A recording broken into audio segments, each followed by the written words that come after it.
Assalamualaikum warahmatullahi wabarakatuh kepada Madam. Kami daripada Kumpulan Bunga Telang yang dianggotai oleh saya, Nadra, Sri, Syarafina dan Firhani akan membentangkan masalah dan isu berkenaan ketidaksamaan sosioekonomi dan cabarannya terhadap pembelajaran ketika pandemik. Okey, saya Nadra Lokman, nombor matrik 829202. Saya akan kongsikan masalah dari aspek ibu bapa yang saya telah kategorikan kepada 3 subtopik. Baiklah, yang pertama masalah dari segi ekonomi. Menurut Saiful Azri Mokhtar, secara asasnya faktor kewangan ini adalah cabaran utama yang menyebabkan kekurangan pelajar mengikuti kelas PDPR. Andrew pula berpendapat bahawa ini adalah kerana mereka perlu menggunakan wang mereka untuk keperluan asas yang lebih penting untuk kelangsungan hidup mereka. Tambahan pula, Saiful Azri Mokhtar menyatakan bahawa bebanan kewangan mereka semakin bertambah dan mereka terpaksa mengutamakan anak-anak yang akan menduduki peperiksaan penting seperti SPM dan STPM. Dari aspek status, Hegel dan Blabeck menyatakan bahawa ibu bapa yang memiliki status sosioekonomi yang tinggi akan menyediakan sokongan dari segi akademik, fizikal dan juga motivasi kepada anak-anak mereka. Kalau nak dibandingkan dengan ibu bapa yang status ekonomi mereka lebih rendah, kenyataan ini disokong oleh Siti Khadijah Muhammad Razali dan Nur Zaini Azman kerana status pekerjaan mereka mempengaruhi kemampuan ekonomi untuk menyediakan kemudahan untuk kelancaran proses pembelajaran dalam talian anak-anak mereka. Jadi, Muhammad Fairuz Jaafar juga bersetuju bahawa pelajar dari keluarga yang berpendapatan tinggi ini akan lebih bersedia kalau nak dibandingkan dengan pelajar dari kumpulan berpendapatan sederhana. Tambahan pula, Siti Khadijah Muhammad Razali dan Nur Zaini Azman juga menyatakan yang tahap status sosioekonomi keluarga pelajar dilihat telah memberi kesan kepada kesediaan kemudahan yang mereka perlukan. Akhir sekali, kedua-dua aspek yang telah saya bincangkan tadi akhirnya menyebabkan masalah pula daripada sumber yang ibu bapa kena sediakan untuk anak-anak mereka semasa PDPR. Saiful Azri Mokhtar menyatakan yang disebabkan oleh kemudahan yang terhad, mereka terpaksa berkongsi peralatan antara seorang anak dan juga adik-beradiknya yang lain. Dan hal ini dikaitkan dengan keberadaan mereka yang bukan sepenuhnya berada di rumah. Selain daripada itu, ibu bapa tidak dapat menyediakan data yang mencukupi disebabkan harga dan penggunaannya yang maksimum tidak boleh ditampung oleh ibu bapa ini. Ini adalah kerana menurut Hanisa, Ahmad Saifuddin dan Muhammad Isa Hamzah, sebabnya adalah kebanyakan mereka ini daripada golongan M40 dan B40. Tambahan pula, Bol menyatakan ada juga kes di mana ketiadaan ibu bapa di rumah yang terpaksa bekerja menyebabkan kurangnya bantuan pembelajaran dari segi kewangan dan juga tunjuk ajar. Seterusnya saya serahkan kepada Sri Syarima. Silakan Sri. Okey, baiklah. Terima kasih Saudari Nadra. Kita ke slide seterusnya. Okey, sebelum saya meneruskan, saya ingin memperkenalkan diri. Nama diberi Sri Nasharimah binti Johari, nombor matrik 829231. Saya akan meneruskan dengan ketaksamaan sosioekonomi dan cabarannya terhadap murid-murid sewaktu PDPR. Yang pertama ialah masalah capaian internet. Menurut Yusof dan Azman 2018, murid-murid mengalami masalah tiada capaian internet di rumah dan gangguan akses internet seperti talian terputus-putus atau tidak stabil. Taraf ekonomi memberi kesan kepada permasalahan tersebut. Menurut Ainul Afzan dan Ishak Haji Abdul Rahman 2021, kawasan pedalaman seperti perkampungan orang asli di Semenanjung, Sabah dan Sarawak mempunyai liputan internet yang terhad.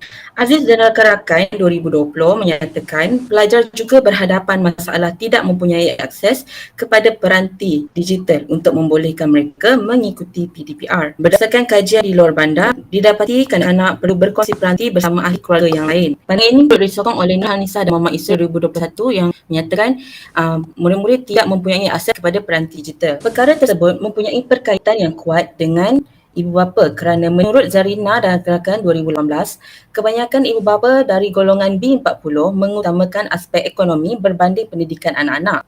Faris Daniel 2020 berkata, ini menyukarkan ibu bapa untuk menyediakan alat telekomunikasi dan pakej internet buat anak-anak mereka. Seterusnya, murid-murid yang mempunyai ibu bapa yang kurang berpendidikan cenderung untuk mengalami masalah ketinggalan dalam pelajaran, menurut Ainul Afzal dan Ishak Haji Abdul Rahman 2021. Menurut Faizah Mustafa, kadangkala tugas seorang ibu sewaktu pandemik juga diambil alih oleh para ibu di rumah. Tetapi ibu bapa berlatar belakangkan sosioekonomi yang rendah menyatakan bahawa mereka tidak memiliki kelayakan akademik dan tidak mempunyai masa yang secukupnya untuk membantu anak-anak dalam pelajaran. Yang terakhir ialah murid-murid juga terganggu kerana persekitaran rumah yang tidak kondusif. Kebanyakan ibu bapa tidak dapat menyediakan ruang belajar yang sesuai buat anak-anak. Menurut Tamimulai dan Salini Baloh 2021, fokus pelajar terganggu kerana adik-adik membuat bising dan kesukaran untuk mendengar suara guru sewaktu PDPR dilangsungkan. Saya serahkan kepada rakan berbentang seterusnya. Okay, terima kasih Sri. Nama saya Nur Syarafina binti Syadmi, nombor matrik 829205. Jadi saya akan sambung membincangkan cabaran yang dihadapi oleh guru disebabkan faktor sosioekonomi pelajar semasa pandemik. Cabaran yang pertamanya disebabkan oleh masalah capaian internet pelajar yang telah dibentangkan oleh Sri tadi. Guru-guru sukar mewujudkan komunikasi dua hala dengan pelajar dan hal ini telah menyebabkan objektif pembelajaran tidak dapat dicapai. Yang seterusnya, menurut Golyong, guru-guru sukar ataupun susah untuk membuat pentaksiran ketika pandemik kerana pentaksiran selalunya dibuat melalui tugasan yang dihantar oleh pelajar. Disebabkan pelajar mengalami masalah capaian internet, mereka tidak dapat menghantar tugasan-tugasan dan hal ini telah menyebabkan guru-guru susah untuk menentukan tahap penguasaan ataupun TP bagi setiap pelajar. Yang seterusnya, menurut Golyong lagi, setiap guru perlu menghantar laporan aktiviti pengajaran mereka kepada pihak Jabatan Pendidikan Negeri. Dan dalam kajian beliau yang mengkhususkan kepada pendidikan di negeri Sabah menunjukkan bahawa di daerah Ranau peratusan aktiviti pengajaran atas talian masih lagi di bawah 30% yang menunjukkan pencapaian masih rendah. Dan seterusnya ialah pemilihan kaedah pembelajaran perlu bersesuaian dengan keadaan pelajar. Menurut Kuah, hal ini kerana walaupun keadaan ataupun capaian internet guru-guru baik, guru-guru perlu memikirkan keadaan pelajar. Jadi kalau pelajar tidak boleh mengikuti kelas melalui Google Meet ataupun Zoom, guru-guru perlu mencari alternatif lain seperti melalui WhatsApp ataupun jika pelajar tidak boleh mengakses internet langsung, guru-guru perlulah menghantar bahan-bahan ataupun latihan ke rumah pelajar ataupun pondok pengawal di sekolah.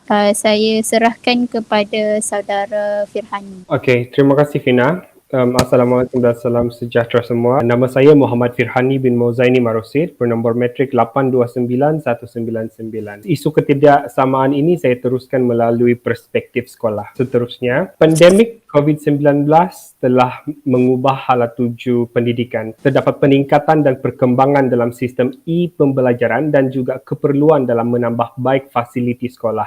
Ini telah dibincangkan oleh Kathy dan Farah dalam kajiannya pada tahun 2011. Kebimbangan ini tercetus akibat terdapatnya kajian yang mendapati bahawa ada ketidakseimbangan pendidikan di dalam dan luar bandar.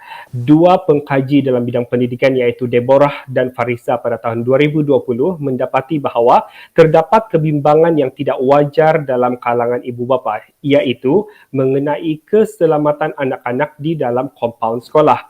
Kebimbangan utama para ibu bapa ialah mengenai fasiliti sekolah seperti sistem ventilasi yang tidak lengkap. Menurut kajian yang dilakukan pada tahun ini oleh Jabatan Pendidikan Amerika Syarikat, sistem ventilasi sangat penting dalam mengelakkan penyebaran COVID-19.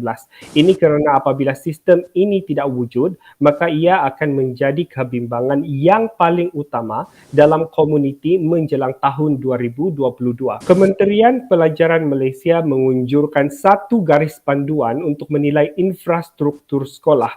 Dalam laporan oleh Manzaidi pada tahun 2021, KPM telah menggariskan bahawa skala skala 1 sehingga 4 adalah skala selamat, manakala skala 5 hingga 7 adalah tidak selamat dan sekolah perlu ditutup agar proses pembaikan boleh dilakukan. Menurut laporan daripada KPM juga pada tahun 2019, 62% sekolah yang berada pada skala tidak selamat adalah di Borneo, di mana 35% berada di Sarawak dan 27% sekolah berada di Sabah dan selebihnya di negeri-negeri lain. Walau bagaimanapun, pada tahun ini Kementerian Pelajaran Malaysia telah mewujudkan usaha ekstensif dalam membaik pulih sekolah-sekolah daif skala 7 di Sarawak dan Sabah. Oleh itu amatlah penting untuk kita perbincangkan isu ketidaksamaan ini kerana pada zaman pandemik inilah kelemahan pada sesuatu sistem dapat dikenal pasti dan seterusnya menjalankan usaha dalam memperbaiki atau menutup lompang dalam sistem pendidikan di dalam negara kita sendiri. Sekian daripada kami. Terima kasih. Ini adalah rujukan daripada kami. Terima kasih.